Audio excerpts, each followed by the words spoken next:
Efficient Group chief economist Dawi Root said there is widespread unhappiness and resistance to paying taxes in South Africa, and tax boycotts are already underway.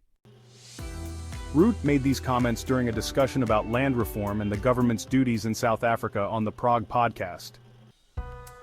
He stated that the new Expropriation Act, which grants the state the power to seize people's property without compensation, is an example of government overreach. The term expropriation is just another term for theft. This is what the state does when it takes people's property, he said. He explained that the state's primary role is to protect its citizens and their property, ensuring that they are always safe.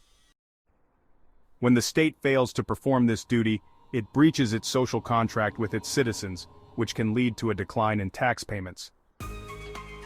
When the state starts threatening to steal my property, I no longer have a duty to pay taxes to the government, he argued. The South African government is also known for wasting taxpayers' money through corruption, mismanagement, and a bloated and inefficient workforce. These issues have led many South Africans to resent paying taxes, as they do not see their money being spent wisely. Consequently, tax boycotts have begun to take place. He said a good example of a tax boycott is the failed e-toll system, where South Africans refused to pay for the system, which was seen as corrupt. Root, who is also a wealth manager, said when South Africans visit him to discuss their financial affairs, they have two requests. They want to move their money offshore, they don't want to pay tax. He said this is in stark contrast to countries like Australia and New Zealand, where most citizens are proud to pay tax.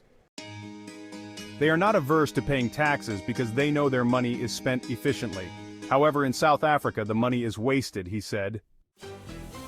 Root added that the tax system in South Africa is flawed and should be reviewed to serve the country and its people better. He said people pay too much tax and the resistance to this tax burden is growing, leading to many forms of tax boycotts. He cautioned against a full tax revolt, where people would stop paying taxes altogether, as it is nearly impossible to convince them to start paying taxes again.